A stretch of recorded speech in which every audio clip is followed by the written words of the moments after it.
വെള്ളത്തൂവലിലെ ചെറുകിട ജലവൈദ്യുത പദ്ധതിയുടെ ചെക്ക് ഡാമിൽ നിറഞ്ഞുകിടക്കുന്ന ചെളിയും മണലും നീക്കുന്ന കാര്യത്തിൽ ഇനിയും തീരുമാനമില്ല. വെള്ളത്തൂവൽ പാലത്തിന് താഴെ മുതിരപ്പുഴയാറിന് കുറുകെയാണ് വൈദ്യുതി ബോർഡ് ചെക്ക് ഡാം നിർമ്മിച്ചിട്ടുള്ളത്. ഇവിടെ നിന്നും മണലും ചെളിയും നീക്കി പദ്ധതിയുടെ പ്രവർത്തനം കാര്യക്ഷമമാക്കണമെന്നാണ് ആവശ്യം. വെള്ളത്തൂവൽ പാലത്തിന് താഴെ മുതിരപ്പുഴയാറിന് കുറുകെയാണ് വൈദ്യുതി ബോർഡിന്റെ ചെക്ക് ഡാം സ്ഥിതി ചെയ്യുന്നത്. എന്നാൽ ചെറുകിട ജലവൈദ്യുതി പദ്ധതിയുടെ ഭാഗമായ ഈ ചെക്ക് ഡാം ഇപ്പോഴും ചെളിയും മണലും കൊണ്ട് നിറഞ്ഞ സ്ഥിതിയാണ്. ചെങ്കുളം പവർ ഹൗസിൽ നിന്നും ഉൽപാദന ശേഷം പുറത്തുവിടുന്ന ജലവും മുതിരപ്പുഴയാറ്റിലെ ജലവും ഉപയോഗിച്ച് വൈദ്യുതി ഉൽപ്പാദിപ്പിക്കാൻ ലക്ഷ്യമിട്ടായിരുന്നു ചെക്ക് ഡാം നിർമ്മിച്ചത്. ഈ ഡാമാണിപ്പോൾ ചെളിയും മണലും കൊണ്ട് നിറഞ്ഞു കിടക്കുന്നത്. മണലും ചെളിയും നീക്കി ചെക്ക് ഡാമിന്റെ സംഭരണ ശേഷി വർദ്ധിപ്പിക്കുന്ന നടപടി അനന്തമായി നീളുന്നുവെന്ന ആക്ഷേപം നിലനിൽക്കുന്നു. മണലും ചെളിയും നീക്കി പദ്ധതിയുടെ പ്രവർത്തനം കാര്യക്ഷമമാക്കണമെന്നാണ് ആവശ്യം. വെള്ളത്തൂവലിലെ മിനി പവർ ഹൗസ് 2018 പ്രളയത്തിൽ വന്ന മണ്ണും ചെളിയും മണലും നിറഞ്ഞു കിടന്ന് പ്രവർത്തനരഹിതമായിരിക്കുകയാണ്. നമുക്കെല്ലാവർക്കും അറിയാവുന്ന പോലെ ഈ നാടിൻ്റെ വികസനത്തിന് ഏറെ സഹായകരമായിരുന്നു ആ മിനി പവർ ഹൗസ്, അതിൽ ഉൽപ്പാദിപ്പിക്കുന്ന വൈദ്യുതി.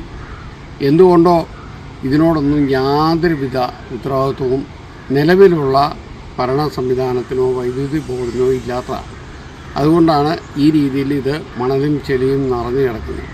ഈ മണലും ചെളിയും ലേലം ചെയ്ത് കൊടുത്താൽ തന്നെ ഇവിടുത്തെ നിർമ്മാണ മേഖല സജീവമാകും. ആളുകൾക്ക് നിസ്സാര വിലയ്ക്ക് മണൽ കിട്ടും. അങ്ങനെ ഇപ്പോൾ തന്നെ നമ്മുടെ ഭവന പദ്ധതികളെല്ലാം 70 രൂപ അടിക്ക് കൊടുത്താണ് എംസാൻഡ് ഇവിടെ മേടിക്കുന്നത്. ഒരടി എംസാൻഡിന് 70 രൂപ. നമ്മുടെ മുറ്റത്ത് കിടക്കുന്നു ലോഡ് കണക്കിന് നല്ല ഒന്നാന്തരം മണൽ.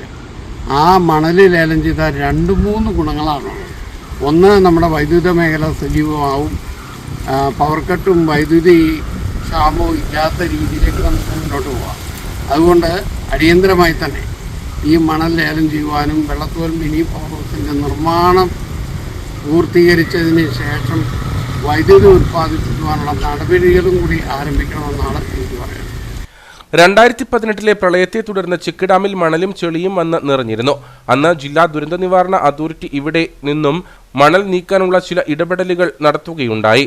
പക്ഷേ ഇതിനെ തുടർന്നുള്ള പ്രവർത്തനങ്ങൾ പിന്നീട് ചില ആക്ഷേപങ്ങൾക്ക് വഴിയൊരുക്കിയതോടെ അനുമതി മരവിപ്പിച്ചു. ഇനിയും കാലതാമസം വരുത്താതെ ചെക്ക് ഡാമിന്റെ സംഭരണ ശേഷി തിരികെ എടുക്കാനുള്ള ഇടപെടൽ വേണമെന്ന ആവശ്യമാണ് ഉയരുന്നത്.